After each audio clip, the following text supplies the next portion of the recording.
Est-ce que vous êtes prêts ce matin pour la prédication de la parole de Dieu? Vous savez, comme j'ai annoncé la semaine passée, que je termine cette série de messages sur les finances, ce thème qui était Fini la souffrance avec les finances. Et le sous-titre de ce matin, ce que je vais vous apporter plus particulièrement, Quand les retraits battent en retraite. Je vais vous expliquer ça un petit peu plus dans quelques instants. Mais il y a Aubrey Malphurs qui disait, pendant que nous sommes plus intéressés par les âmes des gens qu'à leur portefeuille, nous devons prêcher à propos de leur portefeuille parce que nous sommes plus intéressés à leurs âmes.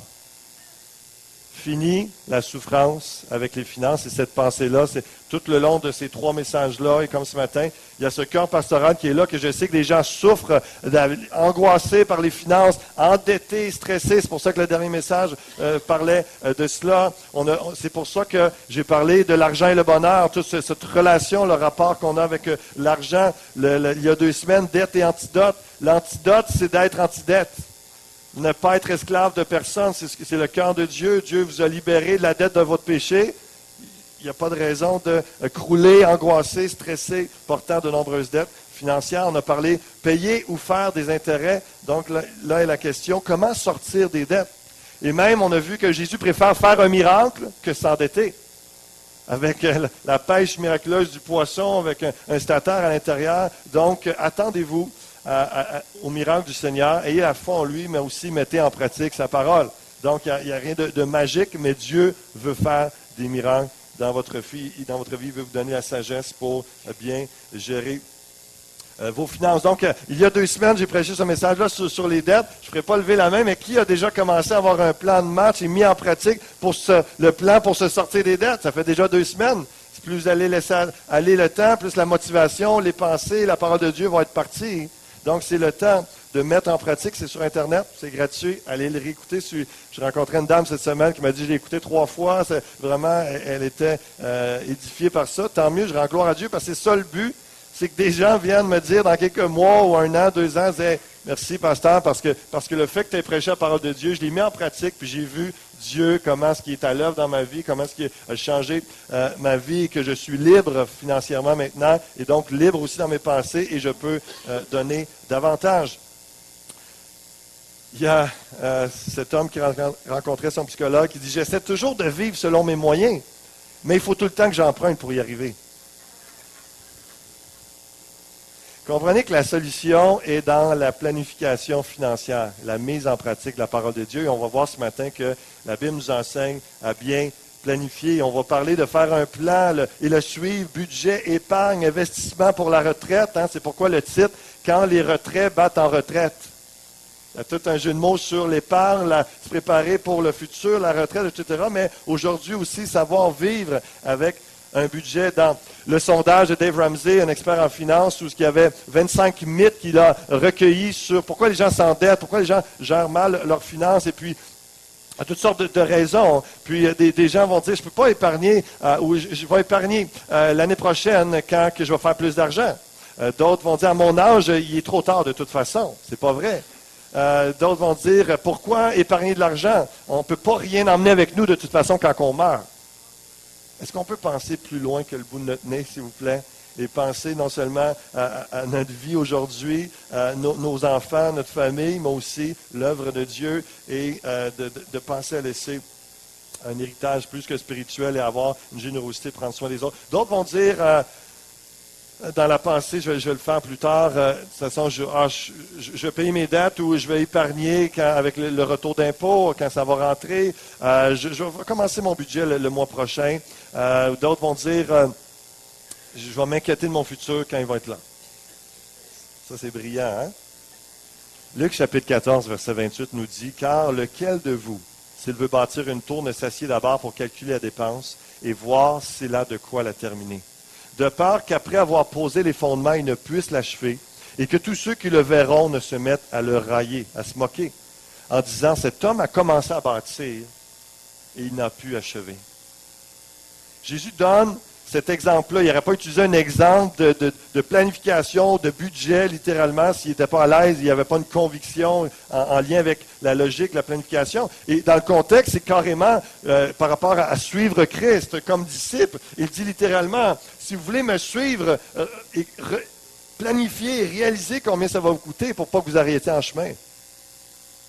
Imaginez aussi, le principe s'applique pour un budget parce que Dieu ne veut pas qu'on s'arrête. Et les deux raisons principales pourquoi Dieu nous encourage à planifier nos vies, avoir un budget, à réfléchir à tout ça, c'est parce qu'il ne veut pas que vous commenciez un projet, que vous ne puissiez même pas le terminer et que les gens se moquent de vous. C'est gentil, non? Littéralement, c'est ça. De peur qu'il ne puisse l'achever que tous ceux qui le verront ne se mettent à le railler. Donc, la pensée est là. Hein? Et Jésus veut qu'on aille au bout de notre vie disciple. C'est le contexte du verset. Mais aussi au bout de nos rêves, au bout de nos projets. Ça prend de la planification, de la préparation. Ça prend un budget. Un peu plus loin, dans Luc 14, il continue en même pensée. Ou quel roi, s'il va faire la guerre à un autre roi, ne s'assied d'abord pour examiner s'il peut, avec 10 000 hommes, marcher à la rencontre de celui qui vient l'attaquer avec 20 000? S'il ne le peut, écoutez bien ceci, s'il ne le peut, qu'est-ce qu'il fait? C'est pas grave, on va y aller pareil, on verra. Non. S'il ne le peut, tandis que cet autre roi est encore loin, il lui envoie une ambassade pour demander la paix. Autrement dit, si ton budget ne fonctionne pas, n'y va pas. N'y va pas dans ton projet. Attends, renonce à ce que tu pensais faire. Il faut renoncer et reporter le projet. Et penser à l'avance au sérieux d'être disciple de Christ. Encore une fois, c'est la pensée claire, directe du verset. Mais aussi, ça va dans la réalité de cette planification du budget qui est plus terre à terre avec le sujet ce matin des finances. C'est de se préparer, de s'organiser. Parce que il faut savoir aussi réaliser quand on se prépare, de dire « Ah non, je pensais cette année faire tel projet. Là, je réalise, il faudrait que je m'endette pour, ou il faudrait que j'amène une pression, ça ne marchera pas, donc je vais reporter à l'année prochaine. » C'est ça, la sagesse biblique. Et ça fait mal. Je me rappelle, il y a quelques années, on avait... la cousine à mon épouse se mariait à Cuba.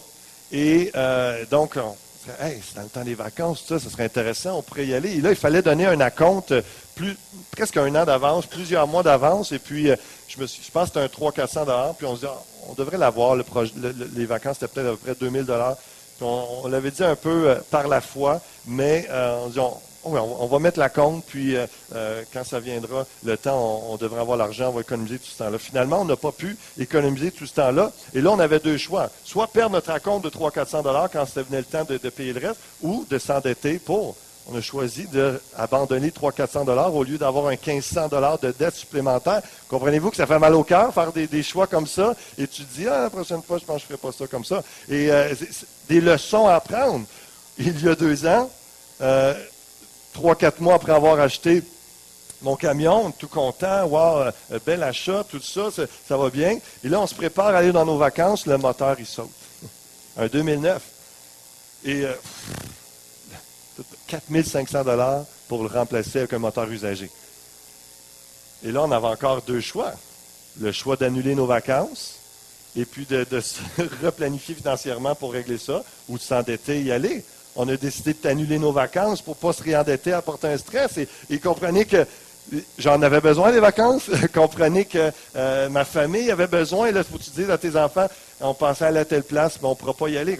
C'était le découragement, sauf que, comme je vous dis tantôt, il y a des choix à faire. Ça fait partie de la planification. Et donc, ça nous aurait coûté 20 000, mais on avait 10 000. Donc, wow, on ne veut pas perdre la bataille. Vous comprenez l'analogie? Donc, c'est des choix comme ça fait partie de la planification, parce que ça fait mal, mais tu fais des bons choix, tu fais un pas en arrière pour pouvoir en faire 2 en avant dans quelques instants. Et c'est vraiment l'idée. Mais je me rappelle dans ce cas-là des vacances, où il y a un couple, Fernand et Wallace Pinks, qui avaient appris ça. Puis ils nous ont dit, hey, venez chez nous quelques jours. On a la piscine à l'arrière. On va vous laisser. Vous avez une chambre, tout ça. Tout ça va être gratuit. On va vous faire les repas. Vraiment, venez en profiter. On a été bénis et on a accepté l'offre parce qu'on avait réellement besoin de vacances. C'est Dieu pourvu avec des gens sur notre route pour... et il y a quelques personnes aussi également qui ont envoyé des sous. Et ça l'a aidé, ça l'a encouragé. Dieu prend soin de nous, il faut savoir faire les bons choix. Et 2 ans plus tard, je suis reconnaissant au Seigneur qu'on n'a pas fait la folie de dire, OK, ça c'est la carte de crédit, puis on va y aller quand même, c'est les vacances, on nous mérite bien, etc. Non, il faut être sage. Il faut arrêter les fausses excuses aussi par rapport à tout ce qui est planification. Il y a des gens à un moment donné qui m'ont dit, la Bible dit, quand tu fais l'aumône, que ta main gauche ne sache pas ce que fait ta droite. Donc, si je fais un budget, je vais savoir combien je donne à l'Église ou aux pauvres, donc je ne peux pas faire de budget, c'est contraire. Comprenez-vous vraiment ce verset?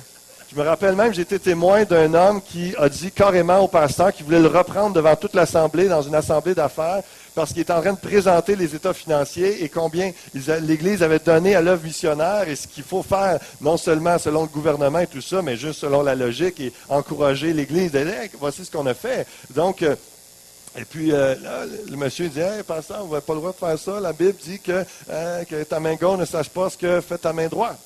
Vous comprenez que ça allait un peu trop loin? Donc, fini les excuses. Littéralement, le verset veut dire, par conséquent, lorsque nous accomplissons de bonnes œuvres, agissons discrètement, en secret. N'en parlons pas aux autres, ni d'ailleurs à nous-mêmes. On parle de dons personnels, mais comprenez bien l'esprit du texte.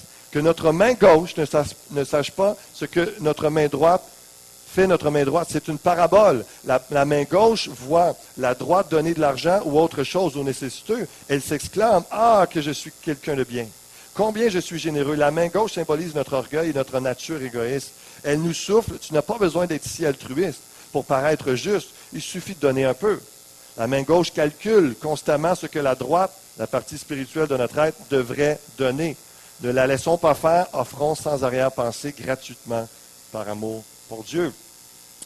Il continue un peu plus loin, c'est Held qui dit ça. Il ne faut pas exagérer la portée de ce passage et interdire tout don qui ne pourrait être gardé secret. Il est pratiquement impossible de ne faire que des dons anonymes. Le Seigneur condamne surtout la tendance à afficher sa libéralité avec orgueil. Quand tu veux que les gens le sachent, pour que tu puisses être flatté, encouragé, puis « Wow, lui est quelqu'un, wow, lui il a de l'argent », etc. Est-ce qu'on a du son? Ça va? Ma fille a eu son évaluation personnelle, là. Puis là, elle a dit qu'elle se sent bien au sujet de sa retraite. Si tu dis que c'est avec les sous qu'on fait des pièces. Ça a l'air que mes conseils sont pas assez bons pour elle. Ah, je te dis, les jeunes. Tu sais, la planification financière, c'est bien, c'est simple, mais c'est un petit peu plus complexe que ça. Hein? Et l'idée, c'est l'évaluation personnelle. C'est ça, j'ai trouvé ça intéressant dans la vidéo où la jeune fille va faire une évaluation personnelle, justement une planification, qu'est-ce qu'elle a, qu'est-ce qu'elle doit payer, etc., comment est-ce qu'elle s'enligne pour le futur, qu'est-ce qu'elle peut se permettre, etc. Donc, l'idée, c'est de savoir ce qu'on a et ce qu'on peut pour mieux planifier. Donc, Proverbe 20, chapitre 18, et c'est le sujet de ce matin, la planification financière, budget, épargne. Vous allez voir, c'est quand même intéressant. Lorsque tu fais des projets, prends conseil. Ne te lance pas dans une bataille sans une stratégie bien conçue. Allez chercher de l'aide professionnelle, prenez conseil. Vous savez, on fait des plans pour nos vacances, qu'est-ce qu'on va faire, quel jour, quelle place, quel hôtel. On fait un plan pour nos itinéraires, comment aller. On construit une maison, on fait un plan. Pourquoi on ne ferait pas de plan pour nos finances, pour notre vie, avec des objectifs, etc. Donc, ça prend un plan pour nos finances. Proverbe 21, verset 5, « Les projets d'un homme actif sont profitables. Mais agir avec précipitation, c'est courir vers le dénuement. Avant d'acheter des choses, on prend le temps de faire un budget, un plan. Est-ce que ça rentre dans le budget pour cette année? Il y a Dave Ramsey qui disait, le succès avec les finances, c'est 80% de questions de comportement et 20% de questions de connaissance. Donc, ce sont des excuses de dire « Ah, moi, je ne comprends rien, je ne suis pas capable de faire un budget, etc. » Vous avez besoin à peine de quelques habiletés. Mais c'est surtout une question de vos motivations, de faire la différence entre vos désirs et vos besoins. Et d'être capable d'avoir un sain comportement sage selon la parole de Dieu. Et vraiment, c'est là que la bénédiction financière suit. Qu'est-ce qu'un budget? Quels sont vos revenus, vos dépenses, vos objectifs? Faire un budget consiste à mettre sur papier nos revenus, nos dépenses et nos objectifs de vie. John Maxwell disait, le budget vous dit où l'argent va au lieu de vous demander où il est allé. C'est bon ça? Hein, okay, c'est souvent la fin de mois arrive, là, les gens, voyons donc, on avait 500$ au début du mois de lousse. Il passait où? Puis là, évidemment, on ne veut pas voir la réalité en face, de dire, quelqu'un te dit, ouais, mais il me semble que tu vas souvent au restaurant. Ben non, hey, j'y étais à peine une fois, là, il y a 2 semaines. Puis là, mais si tu rapportes les factures, et que tu fais un plan, un budget, que tu vois, 250 pièces de resto ce mois-ci, ou 350 pièces, peut-être plus la réalité de certains. Et là, tu dis, OK, puis l'autre 150, ben, telle sortie. Puis là, 2 fois au cinéma, puis là, etc. Ça va vite. Ça va vite. Donc, l'idée, c'est ça, du budget, c'est pour vous aider, non vous nuire, c'est pas pour vous restreindre, c'est pour vous aider à planifier, à avancer dans la vie. Planifier des temps de planification, c'est drôle à dire, hein? Mais planifier des temps où est-ce que vous allez vous arrêter et gérer le budget, soit que ce soit seul ou en couple. De temps en temps, il faut que ce soit en couple. Si vous êtes marié, vous mettre sur la même longueur d'onde, mais quelqu'un qui peut suivre ça. Donc, il y a une question de la fréquence, la durée, le bon moment. Je fais une parenthèse pour les 18 ans et plus, c'est quasiment comme la sexualité dans le mariage lorsqu'on a des enfants. OK. Les avantages du budget. Les avantages du budget. Connaître votre situation financière réelle. Acquitter vos obligations financières de base. Atteindre graduellement vos objectifs. Définir vos véritables besoins et intérêts. Contrôler votre endettement. Épargner. Rapidement, 5 points, puis on va passer à autre chose après. Comment faire un budget en 5 étapes? Première étape, fixez-vous des objectifs financiers. Vos objectifs doivent être réalistes, mesurables et définis dans le temps. Est-ce que c'est précis, c'est clair, vous savez où est-ce que vous en allez, qu'est-ce que vous voulez pour cette année? Et je vous le dis tout de suite avant de l'oublier, s'il y en a qui... je vais passer rapidement là-dessus, mais pour tout l'enseignement, j'ai plusieurs diapos que j'ai fait dans une conférence avec des lectures que j'ai fait, des études d'autres proverbes, etc. Donc, on ne verra pas, on n'aura pas le temps ce matin, mais s'il y en a qui veulent plus de précision, écrivez-moi, deno@églisefusion.com, puis je vais vous envoyer ça par courriel, ça va me faire plaisir. Calculez votre revenu mensuel. Prenez en considération votre salaire ou votre argent de poche, vos prêts étudiants, vos allocations, les intérêts sur vos placements, etc. Calculez vos dépenses mensuelles fixes et variables. Tenez compte de toutes vos dépenses et fixez un montant précis pour chacune. 4e étape, comparez votre budget avec vos dépenses réelles. Vous devrez prendre les moyens nécessaires, par exemple, augmenter vos revenus ou réduire vos dépenses afin de concilier les deux.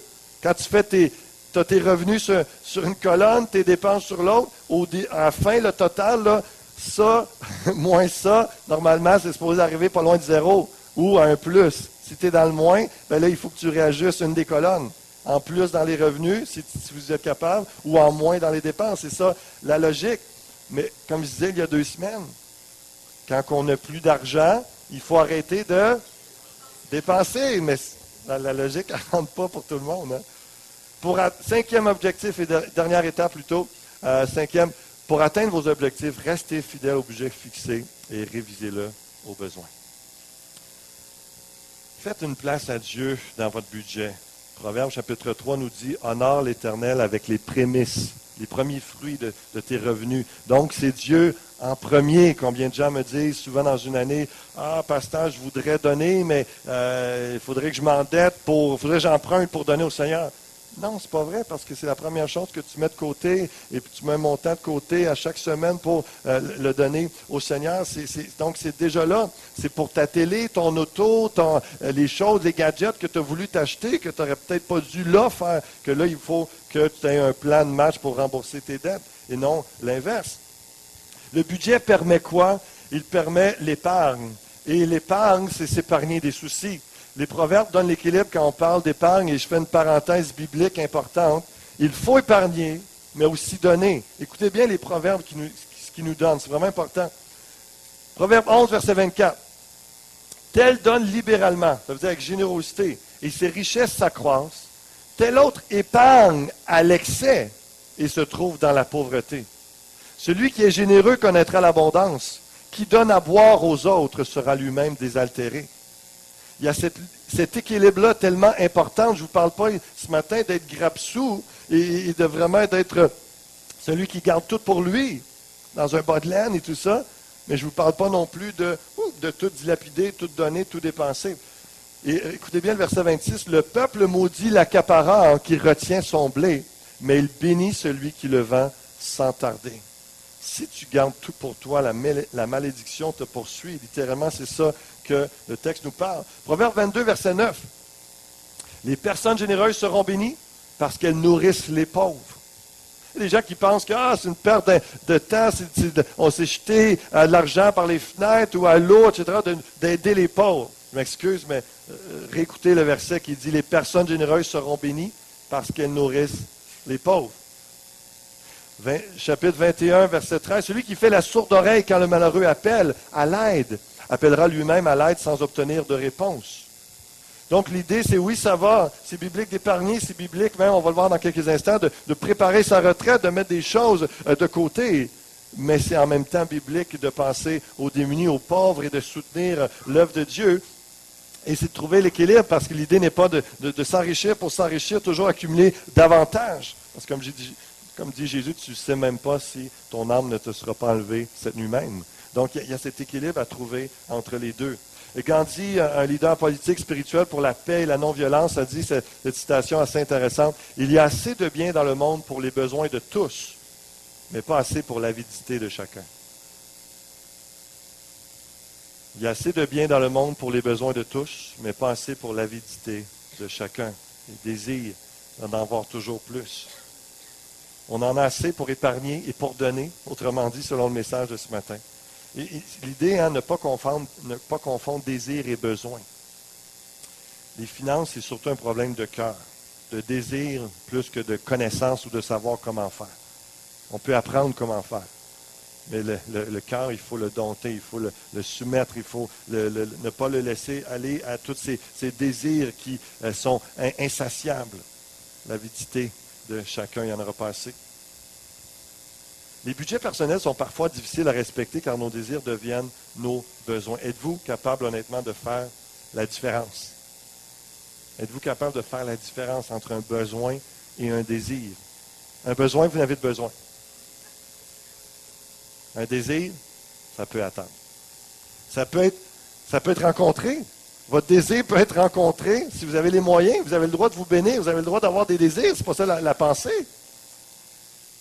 Mais si votre désir ne concorde pas avec vos besoins et avec vos capacités financières, c'est là que le désir doit être reporté et d'être peut-être filtré par la parole de Dieu également. Ce n'est pas aux vendeurs, aux commerçants, ni aux publicités de vous dire quoi acheter. C'est vous qui savez ce que vous avez réellement besoin et qui devez planifier son achat. Faites pas confiance au rabais, au magasin qui vous dit que vous avez besoin de ça. Il crée des besoins pour que vous dépensiez. Mais si vous savez déjà au début de l'année ou au cours de la route, vous en discutez avec votre épouse, qu'est-ce qu'on a besoin, là où on va dépenser, c'est où est-ce qu'on va se gâter, etc. C'est déjà planifié.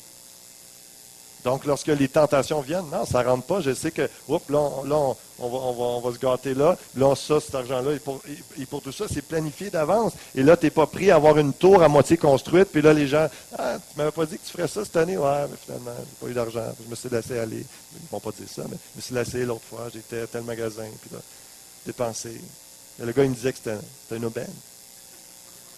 Proverbe chapitre 13, verset 11. Une richesse trop vite acquise se dissipe, amassée peu à peu, elle se multiplie.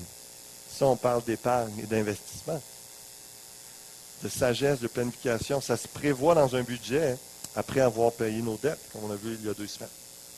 Proverbe chapitre 20, verset 14. L'acheteur, écoutez bien ceci, c'est intéressant. L'acheteur dit toujours, c'est une bien mauvaise affaire. Mais dès qu'il est parti, il se félicite de ce qu'il a obtenu. C'est-à-dire que c'est très juif, mais en même temps, c'est inspiré dans la parole de Dieu. Donc, il faut savoir faire affaire, il faut savoir bargainer, il faut savoir. C'est comme si vous voyez quelque chose sur eBay ou sur les packs et puis vous rencontrez la personne, vous voulez acheter quelque chose et puis si vous êtes devant la personne, puis hey, je le veux. La personne jamais, quand vous avez dit, es-tu prête à baisser ton prix? Hey, je le veux vraiment. Personne n'a dit, non, je l'ai, là, je vais garder. Non, je pensais même l'augmenter le prix. Ah ouais, ça, je le veux. Mais si tu dis, sans mentir, là, c'est quand même une sagesse. Ouais, vous comprenez? Et puis, c'est pas une super affaire, là. Pouvez-vous baisser, etc. Là, tu commences à bargainer. Quand tu es parti, tu es fier de toi, tu es content, tu as fait baisser le prix, puis tu l'as eu. C'est ça que le verset nous dit. Il n'y a pas de bénédiction durable sur une propriété ou un bien acquise d'emblée avec précipitation. Hein? Donc, il y a une sagesse, c'est l'argent du Seigneur qu'on gère. Et donc, apprenons à être patients et à savoir faire des affaires. Et on fait des erreurs, on manque, mais il faut apprendre et tirer leçon de tout ça. Je vous rappelle, 50% de réduction et 50% de trop si vous n'aviez pas besoin du produit acheté. Hein? Un rabais, c'est quoi? C'est acheter un article que vous aviez besoin, sans emprunter, moins cher que vous aviez prévu. Ça, c'est un rabais. Quelqu'un disait, c'est drôle, à chaque fois que ma femme fait des économies, ça me coûte plus cher. Parce qu'elle revient à la maison et dit, chérie, j'ai économisé sur telle affaire, voici le montant que j'ai économisé en bout de ligne. Puis qu'est-ce que tu as fait avec les économies? Ben, j'ai pu acheter telle affaire. Il n'y a rien qui reste. Épargner par prélèvement automatique, c'est la sagesse qui nous dit ça, si c'est cédulé à chaque semaine ou à chaque mois, ça part, vous n'y pensez pas, c'est automatique et puis vous épargnez. C'est la même chose avec les remboursements de dettes. N'épargnez pas si vous avez des dettes, remboursez-les avant. Développer une habitude d'épargne pour des projets à court terme, mobilier, vacances, voiture, un comptant pour la maison, le cash down comme on appelle, pour la retraite, espérance de vie. Les hommes, ça va jusqu'à 84 ans, les femmes 89 ans et peut-être ça va augmenter. Donc il faut y penser là. Il faut arrêter de penser à Liberté 55, puis à 70 ans, je ne pourrai plus rien faire. Il y en a plein ici, vous êtes en santé. Il y en a de sœurs qui a 90 ans passés, tu es en santé, tu es en forme. Aujourd'hui, donc, il faut penser à long terme. C'est une belle histoire, je ne sais pas si vous la connaissez, Osceola McCarthy, qui, aux États-Unis, dans le Mississippi, lorsqu'elle était jeune, sa mère lui a enseigné à épargner. C'est une chrétienne qui va à l'église de l'amitié, l'église baptiste de l'amitié au Mississippi, puis précisément à Hattiesburg. Puis elle est née en 1908, elle est décédée il y a quelques années en 1999. Et puis c'est une femme de ménage qui très peu de sous et puis qui a appris comment épargner. Et à chaque semaine, mettait des sous de côté et puis vivait de façon presque austère. Tout ça, c'était vraiment extrême. Mais le point, cette femme-là est devenue très célèbre dans toutes les donatrices de l'Université du Sud du Mississippi parce qu'à un moment donné, vers la fin de sa vie, elle a laissé 150 000 $ à l'université pour aider les Afro-Américains, ceux qui ne pouvaient pas payer leur scolarité, de pouvoir les aider justement à s'inscrire puis aller aux études. Et puis, les gens ne revenaient pas, ça a commencé à se parler, tout ça. Waouh, cette dame-là, pauvre femme de ménage, toute sa vie, vient de faire un don de 150 000 $. C'était juste surprenant. Puis là, les médias se sont mis là-dedans et puis elle a gagné plusieurs prix honorifiques. Parce qu'en plus, elle a, à sa mort, avec un ami, un avocat, tout ça, qu'elle a réussi à tout faire les papiers comme il faut pour qu'à la fin de sa vie, elle a laissé 10% de tout son héritage, toute sa vie à l'Église, 10% à 3 de sa parenté, et un autre 10%, je ne me souviens plus où, puis un 60% qui a été donné justement à l'université en question. Et vraiment, le président Bill Clinton à l'époque lui a donné une médaille honorifique, etc., etc. Puis vraiment, mais juste pour dire que cette femme-là, on a toujours des excuses. Ah, mais tu sais, si tu savais, je gagne le salaire minimum. Cette femme-là a gagné le salaire minimum. Et puis, c'est juste l'idée de l'épargne, un petit peu, par petit peu. Elle a eu des bénédictions dans sa vie. Il y a son oncle qui avait laissé une maison, qu'elle a gardée toute sa vie, etc. Elle a reçu des montants d'argent d'héritage, mais le gros de ce qu'elle a ramassé a été par l'épargne de chaque semaine, un petit peu par petit peu, comme on a vu tantôt. Celui qui amasse peu à peu multiplie ses avoirs. Proverbe chapitre 6. Pouvons-nous investir pour la retraite? Proverbe chapitre 6, verset 6. Toi qui es paresseux, va donc voir la fourmi. Observe son comportement et tu apprendras la sagesse. Elle n'a ni surveillant, ni contremaître, ni chef. Durant l'été, elle prépare sa nourriture. Au temps de la moisson, elle amasse ses provisions. Elle amasse pour le futur, elle se prépare et il y a une attente, il y a une moisson qui est là comme dans des investissements. Ce n'est pas pour tout de suite. Et comprenez qu'il y a deux vérités dans la parole de Dieu. Il faut les mettre ensemble au lieu des opposer. La réalité que la Bible nous dit, Jésus revient bientôt. Ça veut dire que dans nos prières, dans nos comportements de tous les jours, il faut vivre et prier comme si Jésus revient demain ou il revient là. Il faut être prêt, il faut rester éveillé spirituellement, se comporter comme la parole de Dieu. Mais financièrement, vu qu'on ne sait pas quand est-ce qu'il revient, s'il revient demain, il faut être sage financièrement et préparer son futur. Parce que vous ne savez pas s'il va revenir avant que vous mouriez ou pas. Mais donc, vous comprenez l'équilibre qu'il faut trouver entre les deux et de voir la sagesse que aussi ça nous parle de planifier, de savoir se préparer.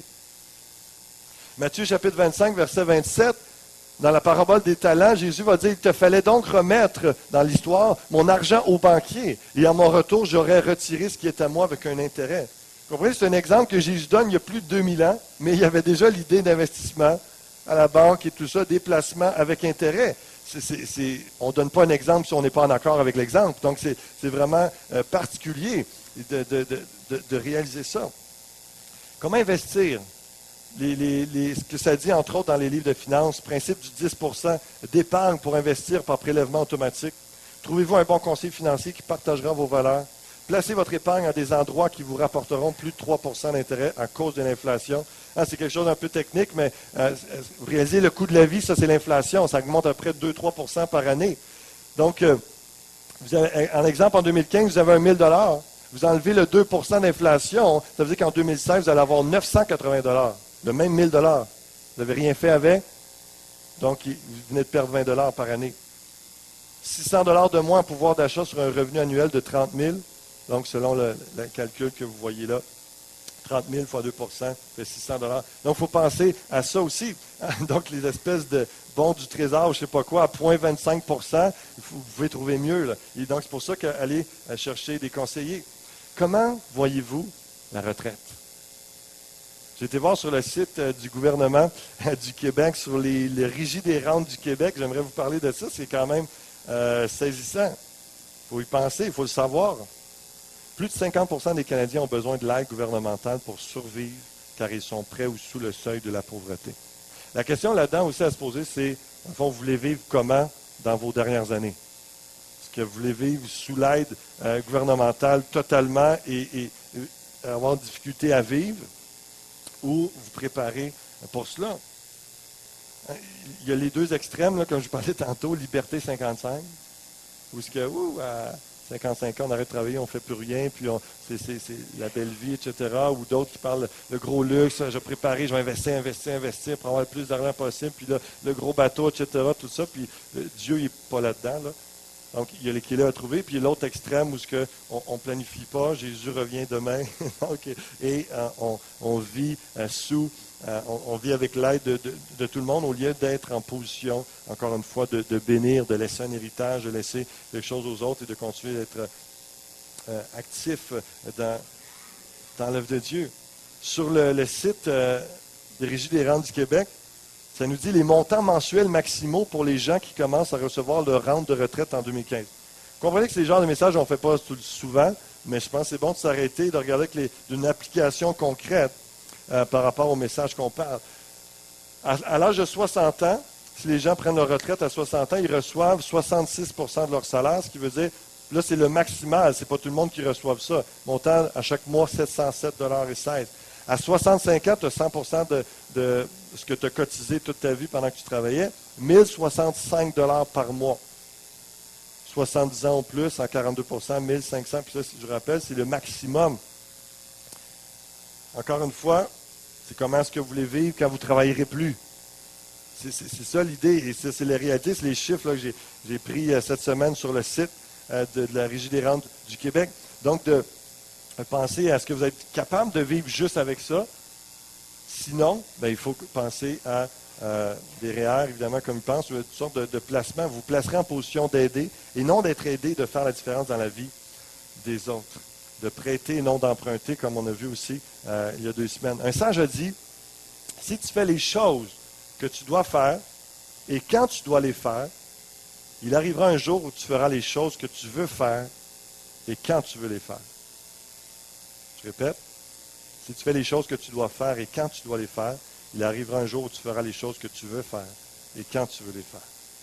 Proverbe 14, verset 4, là où il n'y a pas de bœuf, les greniers restent vides, alors que leur vigueur assurerait des revenus abondants. Qui, en 10, 20, 30 ans de vie chrétienne, a déjà eu un enseignement sur ce verset? Qui a une idée de ce qui se représente, ces bœufs?